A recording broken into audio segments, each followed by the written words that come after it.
A Connecticut Yankee in King Arthur's Court, Chapter 7, Merlin's Tower. Inasmuch as I was now the second personage in the kingdom, as far as political power and authority were concerned, much was made of me. My raiment was of silks and velvets and cloth of gold, and by consequence was very showy, also uncomfortable, but habit would soon reconcile me to my clothes. I was aware of that. I was given the choicest suite of apartments in the castle.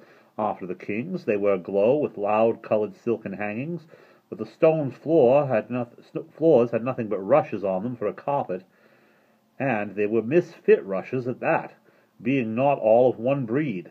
As for conveniences, properly speaking, there weren't any. I mean little conveniences. It is the little conveniences that make the real comfort of life. The big oaken chairs, graced with rude carvings, were well enough, but that was the stopping place. There was no soap, no matches, no looking-glass, except a metal one, about as powerful as a pail of water, and not a chormo.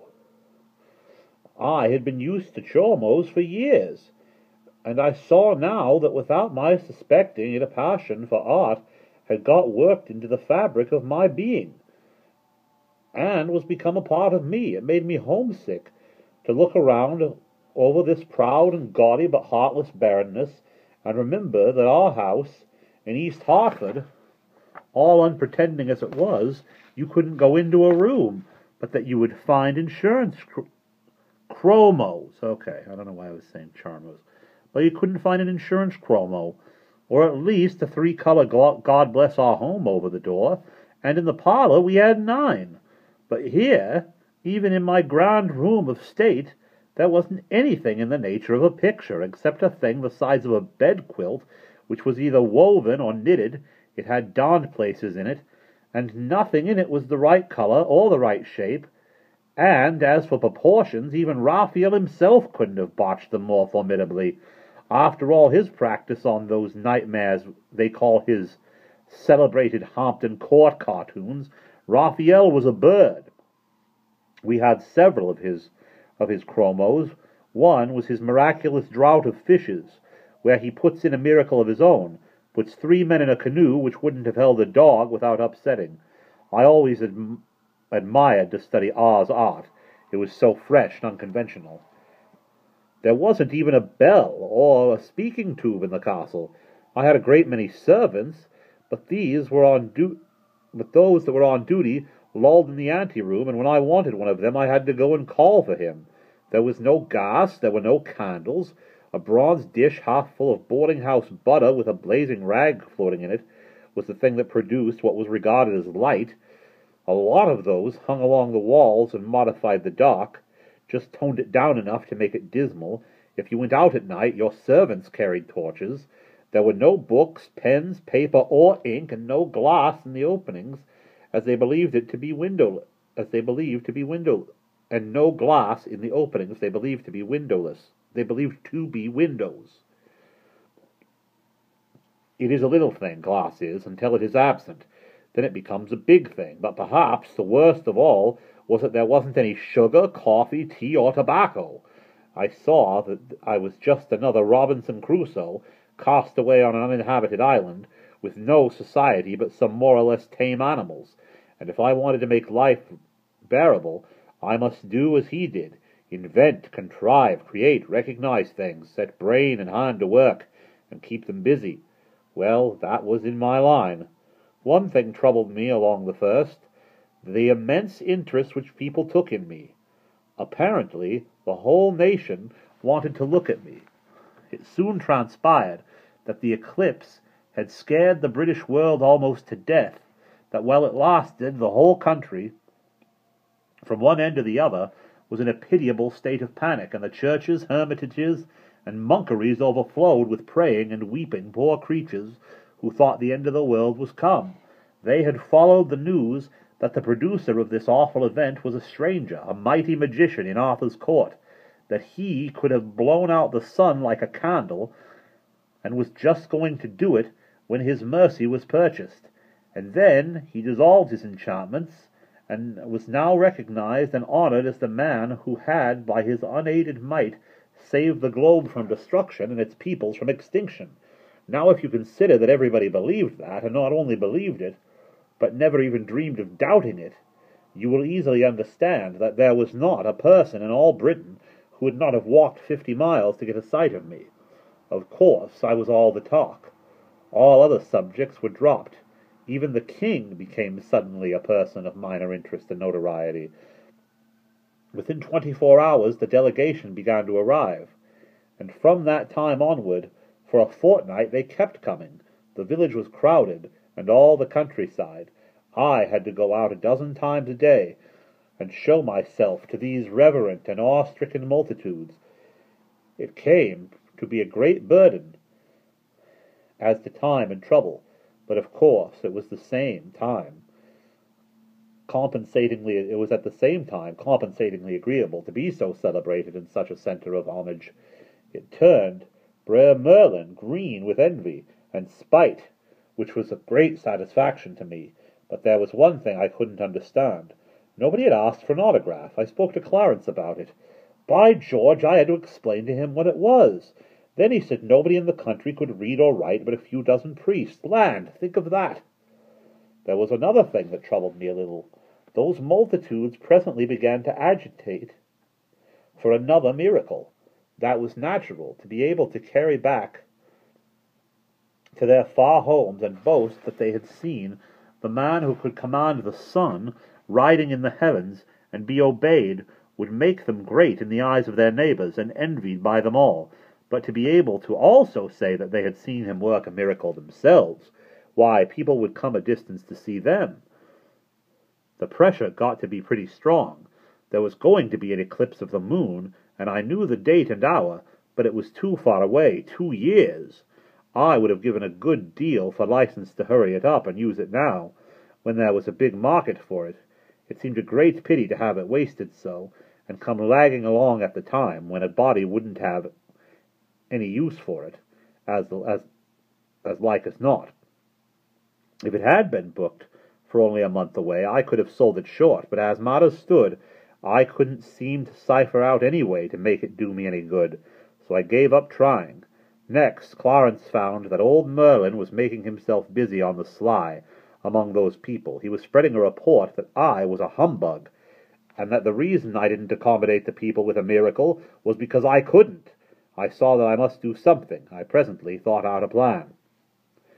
By my authority as executive, I threw Merlin into prison, the same cell I had occupied myself. Then I gave public notice by herald and trumpet that I should be busy with affairs of state for a fortnight, but about the end of that time I would take a moment's leisure and blow up Merlin's stone tower by fires from heaven. In the meantime, whoso listened to evil reports about me, let him beware. Furthermore, I would perform but this one miracle at this time, and no more. If it failed to satisfy, and any murmured, I would turn the murmurers into horses, and make them useful. Quiet ensued. I took Clarence into my confidence to a certain degree, and we went to work privately. I told him that this was a sort of miracle that required a trifle of preparation, and that it would be sudden death to ever talk about these preparations to anybody. That made his mouth safe enough. Clandestinely we made a few bushels of first-rate blasting powder, and I superintended my armorers while they constructed a lightning rod and some wires. The old stone tower was very massive, and rather ruinous too, for it was Roman and 400 years old. Yes, and handsome, after a rude fashion, and closed with ivy from base to summit, as with a shirt of scale mail. It stood on a lonely eminence, in good view from the castle, and about half a mile away.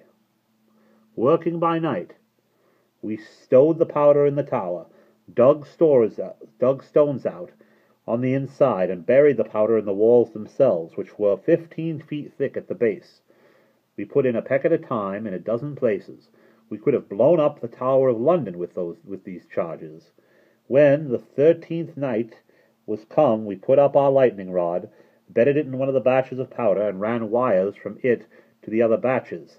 Everybody had shunned that locality from the day of my proclamation, but on the morning of the 14th, I thought best to warn the people through the heralds to keep clear away, a quarter of a mile away, then added by command that at some time during the 24 hours I would consummate the miracle, but would first give a brief notice by flags on the castle towers, if in daytime, by torch baskets in the same place as if at night. Thunder showers had been tolerably frequent of late, and I was not much afraid of a failure. Still, I shouldn't have cared for a delay of a day or two. I should have explained that I was busy with affairs of state yet, and the people must wait. Of course, we had a blazing sunny day, almost the first one without a cloud for 3 weeks. Things always happened so. I kept secluded and watched the weather.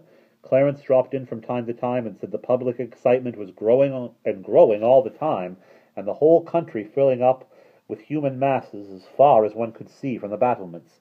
At last the wind sprang up, and a cloud appeared, in the right quarter too, and just at nightfall for a little while I watched that distant cloud spread and blacken. Then I judged it was time for me to appear. I ordered the torch baskets to be lit, and Merlin liberated and sent to me.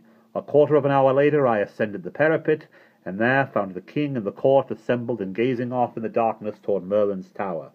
Already the darkness was so heavy that one could not see far, these people in the old turrets being partly in deep shadow and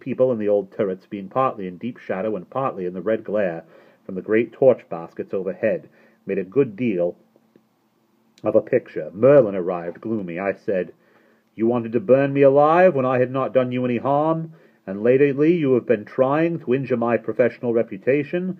Therefore I am going to call down fire and blow up your tower.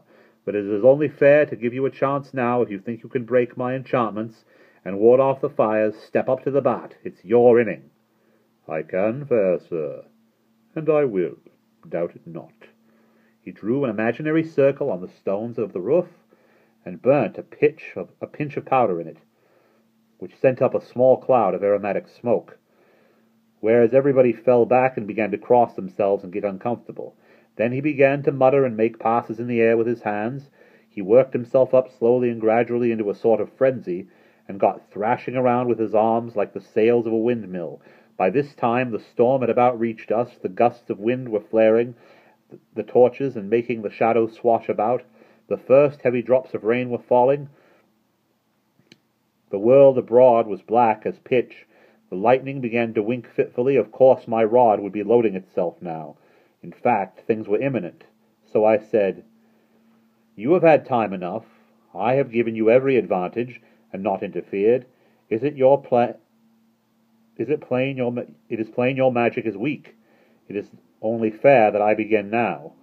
I made about 3 passes in the air, and then there was an awful crash, and the old tower leaped into the sky in chunks, along with vast volcanic fountain of fire that turned night to noonday and showed 1,000 acres of human beings groveling on the ground in a general collapse of consternation.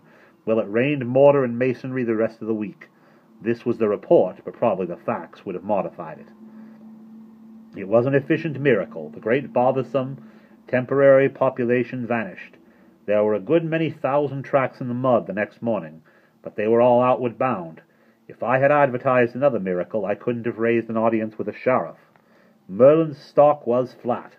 The king wanted to stop his wages. He even wanted to banish him, but I interfered. I said he would be useful to work the weather and attend to small matters like that, and I would give him a lift now and then when his poor little parlor magic soured on him. There wasn't a rag of his tower left, but I had the government rebuild it for him, and advised him to take boarders. But he was too high-toned for that, and as for being grateful, he never even said thank you. He was a rather hard lot, take him how you might. But then, you couldn't fairly expect a man to be sweet that he had been set back so. And that is the end of Chapter 7.